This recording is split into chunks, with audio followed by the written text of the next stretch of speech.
It's time for Fibber McGee and Molly.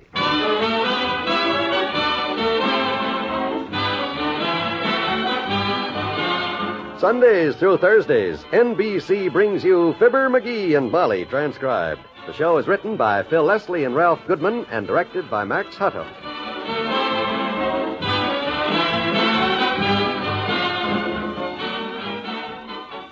We'll join Fibber and Molly in just a moment. If you chose RCA Victor Television for your home, you had a good reason. You wanted America's finest television. So for America's finest television service, choose RCA Victor Factory Service, available only to owners of RCA Victor Television.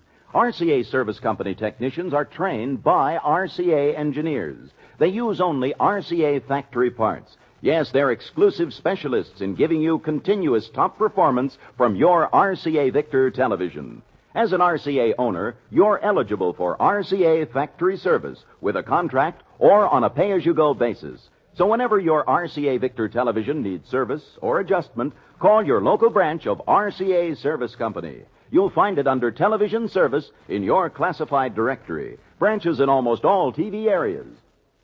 Remember, the world's best names for quality. RCA and RCA Victor.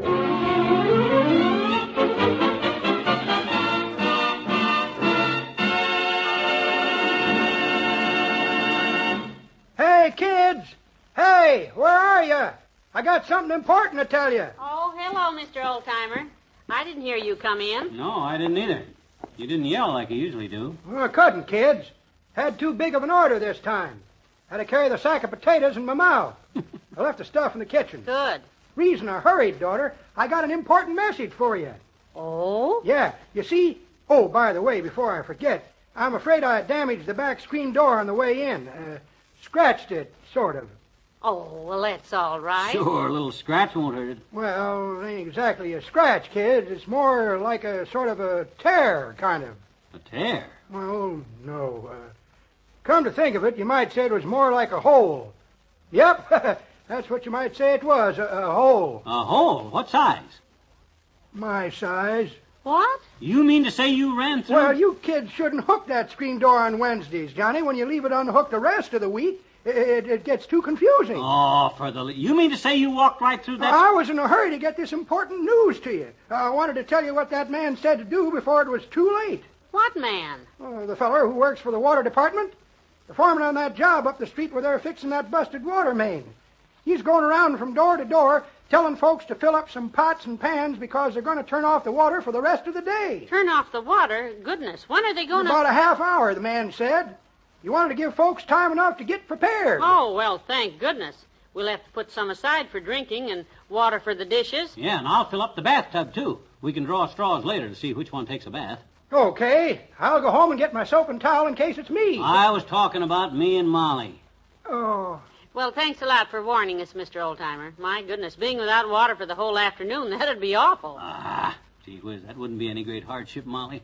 Not to me it wouldn't. What do you mean? Not to a guy that his ancestors crossed 1,000 miles of desert when all the water they had was in a little fat keg like me, it wouldn't. I know, but just the same, let's start filling up the trouble with people today is they're too soft. Too much easy living. Oh? Why, when my ancestors crossed Death Valley, they didn't worry about a little thing like no water. Dearie, let's not... Onward they trudged. Onward. Heads down. Sand blowing into their grim, smiling faces. And lips dry. Throat parched. The merciless sun beating down on them day and night. Day and night? Yeah, Johnny, that's a new one on me. What kind of a sun beats on you at night? A son who's thirsty and 6 years old and wants a drink of water. That's the kind of a sun that beats on you at night. Oh. The most merciless kind of a sun Oh, you come ever... on, McGee. Come on, let's stop this foolishness and fill up some pots with water. Okay. Don't panic. You heard the old-timer. They're giving us half an hour. That's what the man said, right, old-timer? That's what the man said, son. Of course, that was 40 minutes ago. What? I rushed in here because the time was nearly up, but you've been yakking about your ancestors. Oh, my gosh. Quick, Molly. Turn on the faucet. Hurry. I just did. Listen. Nothing. Boy, oh boy, am I thirsty.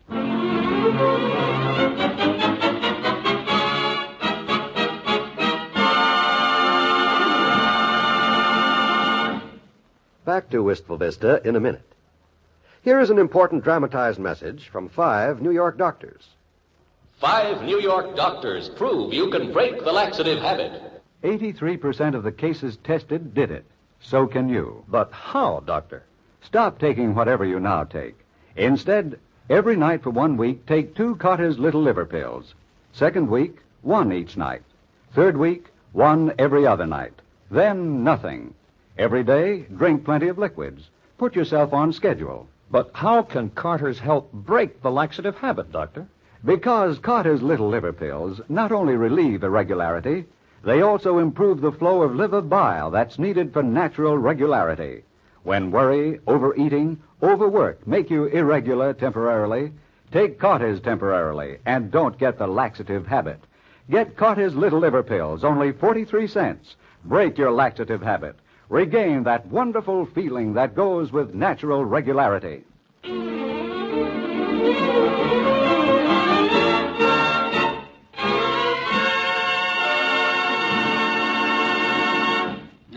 This is murder. No water. Not a drop in the house. Oh, McGee, relax. It's only been 10 minutes since they turned it off. How do those inconsiderate, high-handed pipe misfitters expect us to live a whole afternoon with no water? Doggone it, I'm thirsty. What about those pioneering ancestors of yours, the ones who crossed the desert? And all the water they had with them was a little fat keg like you. Well... They didn't let a thing like no water bother them. Onward they trudged, sand blowing into their grim, smiling faces. Throats dry, lips parched. Oh, cut it out, Molly. Gee whiz, I'm as dry as a Swiss on rye without you kneeling me. I'm sorry, dearie, but if you're so thirsty, there's some root beer in the icebox. Root beer will not do it. I'm thirsty for water. It's a way down deep inside kind of a thirsty that nothing but water will... Hey, I know where I can get some water, I bet. From Les Nelson, next door. Oh, I wouldn't bother them. They probably got buckets full, like we'd have had if I'd have had time to fill some buckets full. You wait here and I'll be right back. I'll grab a kettle and trot over there and get some water.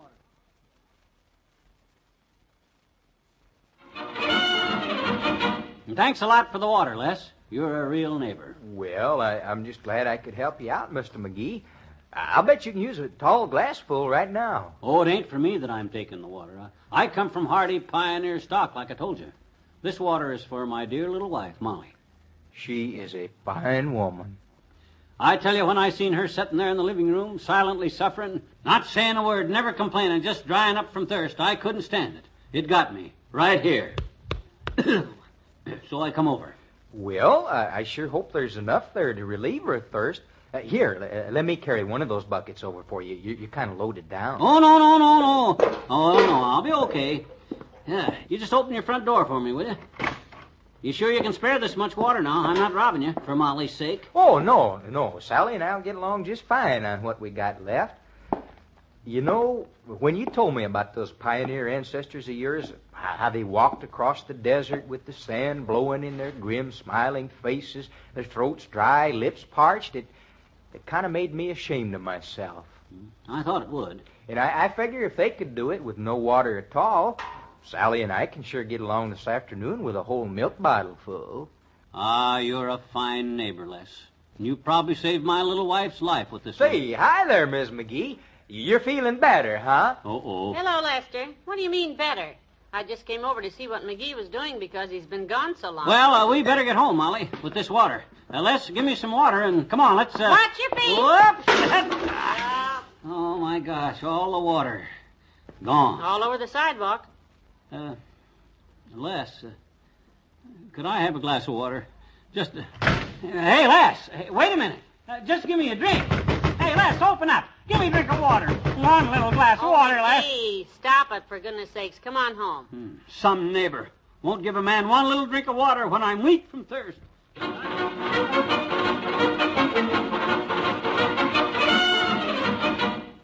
So I says to Molly, I says, Wallace Wimple, I says, he's the guy to ask. Well, thank you for thinking of me, Mr. McGee. Ask what? Just a very simple request, Wimp, from one good friend to another. Give me a drink of water, will you? Water?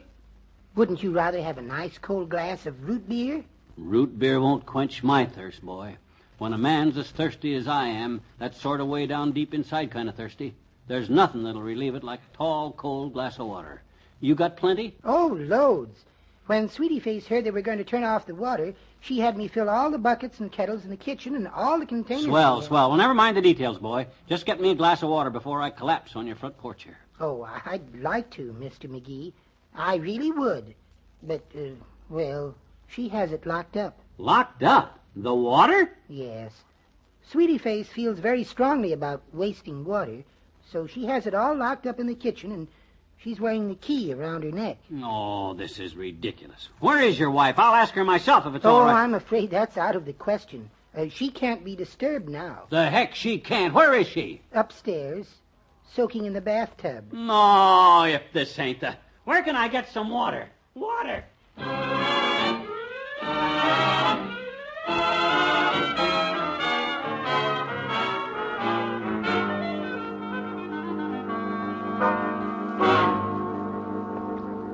Some bunch of neighbors. Some friends I got. I gotta have water. If I don't get a drink of water... Where you been, Mr. McGee? Your wife's been looking for you. Him and his little put-away milk bottle full of water. Just because I spilled a couple of buckets. They turned the water back on a few minutes ago. Huh? They did? Oh, boy, oh, boy, oh, boy, oh, boy. Hey, Molly. Hey, Molly. I've been wondering when you were coming home, dearie. They just turned the water back on. Well, it's about time. Oh, and look what Mama's got. A great big pitcher of ice water. Yeah. You must be starving for a drink. Here, hold the glass. I'll pour you a slug. Oh, thanks, kiddo. But I'm way too thirsty for water by now. Huh? Oh, I can have water anytime. What I'm going to get right now is a nice, cold bottle of root beer. Because when a guy's as thirsty as I am, that way deep down inside kind of thirsty, a cold slug of root beer.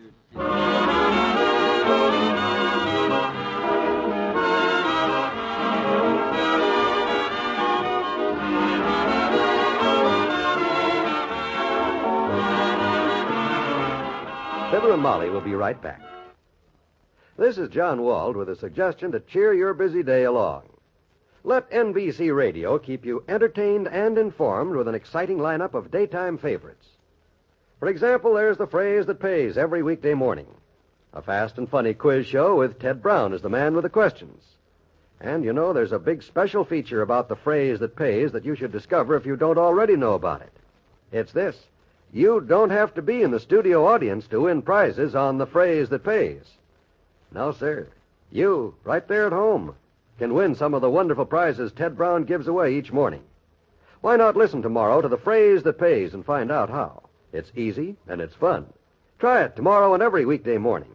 And don't forget such other daytime favorites here on NBC as Strike It Rich, Second Chance, Welcome Travelers, and many more, all on NBC.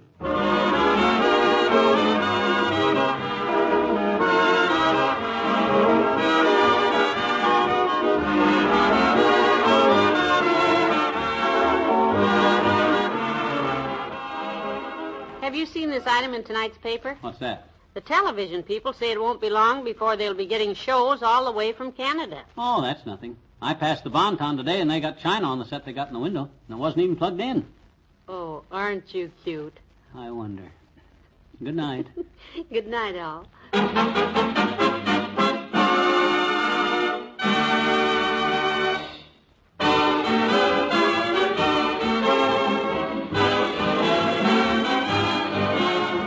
Fibber, McGee, and Molly is an NBC Radio Network production transcribed, with Phil Thompson as the old-timer and Mr. Wimple and Robert Easton as Les.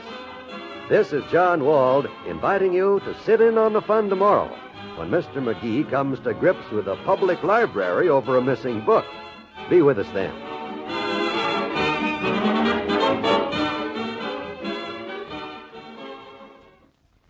Here a special address by Secretary of State John Foster Dulles tonight on the NBC Radio Network.